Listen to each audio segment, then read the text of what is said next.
dành cho ông một tràng pháo tay thật lớn ạ.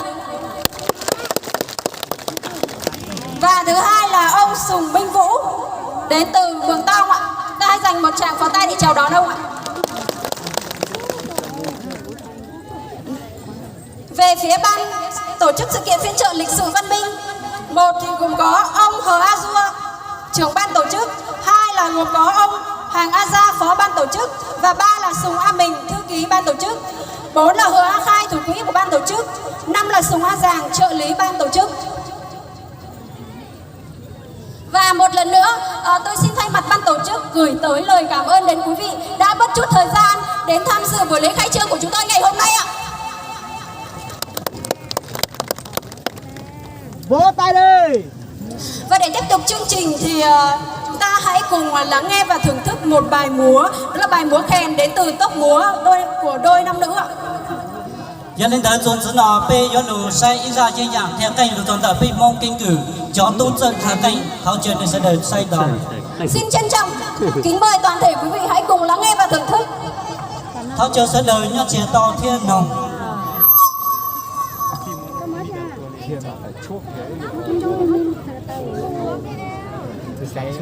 Nó chuốt, nhé chuốt giống một chảo rồi.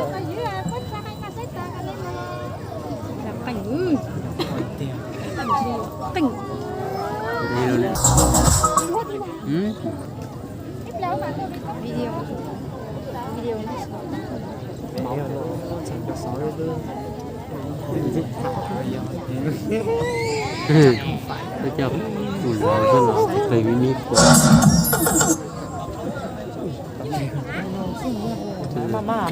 tôi chồng nhuận sai chua lá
tháo chờ lon chuột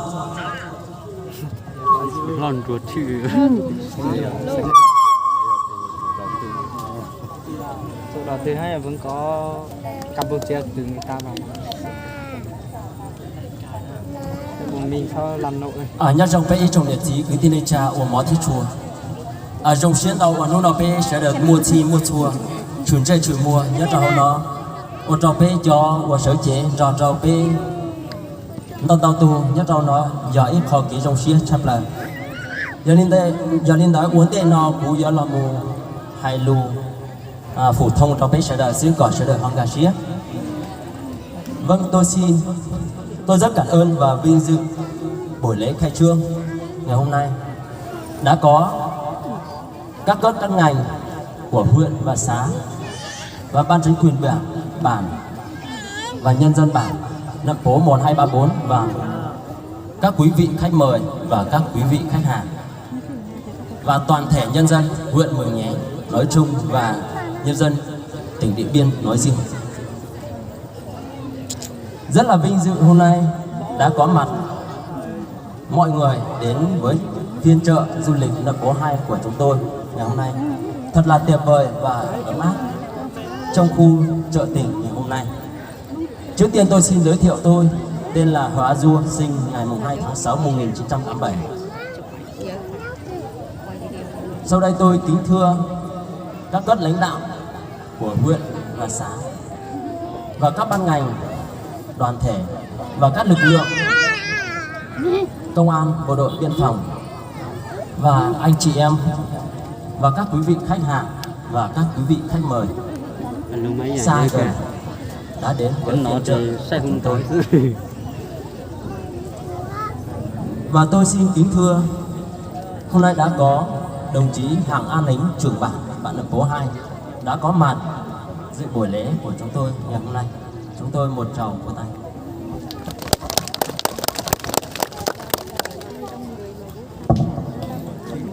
Hôm nay tôi rất vui mừng được thay mặt cho 60 hộ, 60 thành viên tham gia phát biểu tại buổi khai trương chợ phiên ngày hôm nay. Trước tiên tôi xin gửi lời kính chúc các đồng chí lãnh đạo huyện và xã và các lực lượng công an, bộ đội biên phòng và nhân dân một sức khỏe dồi dào và nhiều thành công. Nay được sự quan tâm ủng hộ của lãnh đạo huyện và xã Mường Nhé, bà con nhân dân chúng tôi rất vui mừng và phấn khởi. Nay đã thành lập được phiên chợ bước đi vào hoạt động. Việc thành lập phiên chợ là nguyện vọng chính đáng lâu nay của nhân dân huyện Mường Nhé nói chung và nhân dân bản Nậm Phố 2 nói riêng. Trên thực tế cho thấy nhiều hộ gia đình, người lao động từ các điểm bản đến các xã của toàn huyện không có việc làm ổn định. Con người ngày càng đông, đất đai ngày một bạt màu đi, không có đất canh tác. Nhân dân chúng tôi phải bỏ nhà, quê hương đi làm ăn xa. Cuộc sống ngày một khó khăn. Để tạo công ăn việc làm, nhân dân bản Nậm Phố 2 chúng tôi đã tổ chức họp bàn thống nhất thành lập chợ phiên nhằm mục đích hướng nghiệp cho bà con nhân dân trao đổi mua bán hàng hóa, trau dồi kiến thức, học hỏi kinh nghiệm, công cất các nguồn hàng phục vụ bà con nhân dân và xây dựng điểm du lịch để có nguồn thu nhập góp phần ổn định kinh tế và cuộc sống. Chúng tôi rất mong muốn Đảng, Nhà nước và các đồng chí lãnh đạo các cấp các ngành tin tưởng, tạo mọi điều kiện cho chúng tôi mở phiên chợ du lịch và tạo cơ hội hướng nghiệp cho chúng tôi phát triển kinh tế lâu dài để góp phần phát triển kinh tế cho các hộ gia đình, nhân dân ngày một đi lên. Chúng tôi cam kết luôn chấp hành chủ trương đường lối của Đảng, chính sách pháp luật của Nhà nước, không buôn bán hàng cấm hàng giả, đảm bảo vệ sinh môi trường, phòng chống chữa cháy, đồng thời đảm bảo an ninh trật tự, không vi phạm pháp luật. Chợ được hoàn thành mặt bằng và đưa vào hoạt động theo hình thức chợ phiên.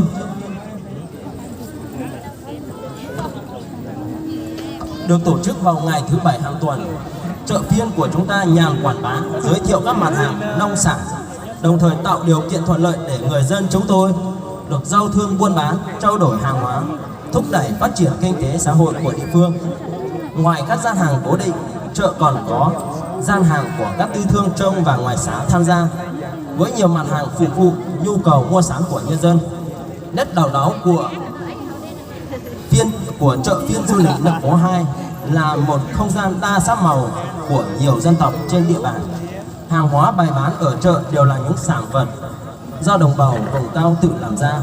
và mang đến trao đổi mua bán tại chợ phiên. Cùng với đó là các mặt hàng may mặc, quần áo, giày dép và các mặt hàng nông cụ phục vụ sản xuất.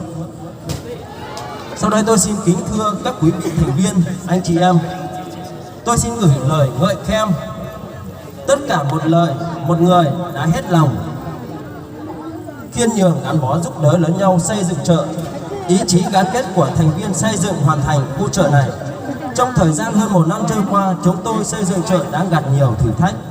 Nhóm người chúng ta cũng đã bỏ cuộc không đi lên, nhưng một số người đang có ngày hôm nay thật sự tâm huyết hoàn thành. Hôm nay không hoàn thành cũng như hoàn thành và thành công, tôi trân trọng và cảm ơn mọi người vì đã có lòng khiêm nhường quyết tâm xây dựng chợ. Tôi kính mong các thành viên, anh chị em và các quý vị hãy nghị lực phấn đấu sản xuất phát triển những sản phẩm mang giá trị to lớn đến cho người tiêu dùng để khám phá nét đặc sắc của dân tộc miền núi Tây Bắc chúng tôi. Tôi kính mong tất cả các quý vị thành viên hãy nâng cao ý chí xây dựng nét sống văn hóa trong chợ, đảm bảo an ninh trật tự trong địa bàn chợ và Nậm Pố nói riêng và huyện Mường Nhé nói chung. Tất cả mọi người hãy nâng cao ý thức tự giác, vệ sinh và bảo vệ môi trường trong khu chợ sạch sẽ. Tất cả các quý vị hãy tham gia ý thức bản thân xây dựng sản phẩm đảm bảo an toàn cho người tiêu dùng. Tất cả các quý vị hãy trong tay phòng cháy chữa cháy, nâng cao ý thức khi sử dụng bình ga, điện, tránh những xảy ra thương vong trong chợ.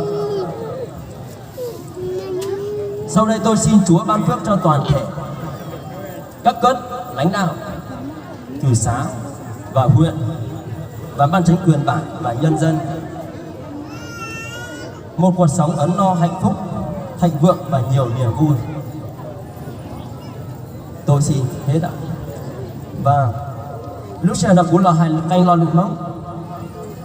ôn trồng đau thói hưởng do bếp trồng địa trồng chí trồng cứ trồng ti trồng qua trồng ya hữu đi xí ôn trồng đau và nốt no bếp mua nốt no lòn đảo bếp trồng chậu gì sau đó xí đa xí do là muốn ba lúc kia lúc khư chỉ giống ba trồng bếp đó xí bếp ba trồng trồng xí bếp cho mông rồi trồng ya là má sủa lên sủa tủ đi xí nốt no bếp thêm mua nốt no giờ ít khó kể trồng xí lòn đảo bếp trồng chậu gì và bếp là một đó giờ lên đó cú xá gò bếp nốt no bếp chuẩn chỉ cho kiến nó cá nhá rồng bếp uốn lún đây gò hậu tên nọ tên chú xí vì tên nọ tên chú giờ ba chú cha lò đừng thêm mua bếp giờ chủ hử nọ chú thầu bếp tôi nhớ lúc kia lúc khư là bếp giờ chủ tao bỏ hử nó cá hậu hú chỉ cho một uốn tên giả uốn chậu cái chai đi cho lúc tên lúc chờ ở sở đời giờ tao bỏ bùa nhớ còn tia còn tù chỉ cho một chỉ cái cuốn xóa trong lưỡi lanh lưỡi tù ở sở đời nhóm ba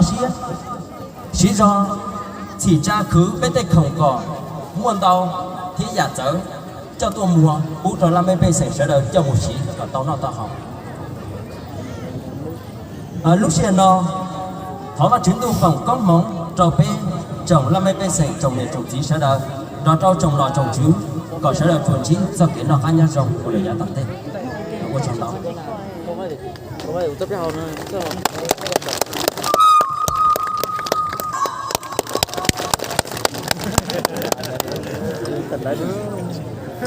Dòng đồng chiều rồi đó. Cái gì tay để kiếm này số. Giờ kế sữa à? nhớ rồi trong này thì nhìn chạm được rồi một tròn tao tao được học nó mới tao còn biết chống chống không ạ một tròn đó mình nó sư hỏi được còn quen một tròn đó bây giờ nổi cho chứ cho trồng bảng cho bây sảnh nhau thế nhau gì không sự mấy tao còn nghĩ là gì nó còn cái bên còn nó chơi một tròn đó mẹ nó nói giờ in nu rong nu rong nhông giờ nó sẽ hỏi rong trong này bây giờ mong giờ nó sẽ hỏi mua cho bây giờ mong là ít chùa khao ra tận đây biết cho bây giờ cái giỏi nhỉ chị biết cho bây giờ cái vốn là ở đây chị bây giờ thì cho lửa lũ sư thì cho bây giờ nâng lòng bây giờ nâng cha mời nhé tận đây cô trong xe cô chờ cọc bé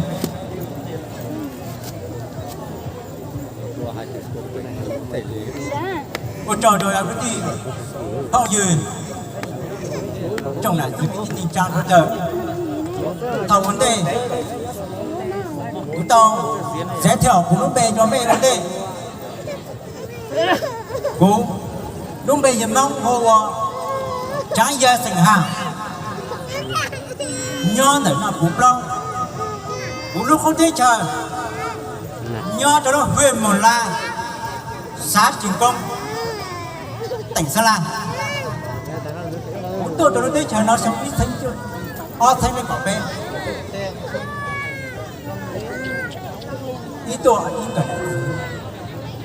ta sử dụng một lon thì mới nhỏ mua ít đồ gọi tăng nó có có cái đồ nào cần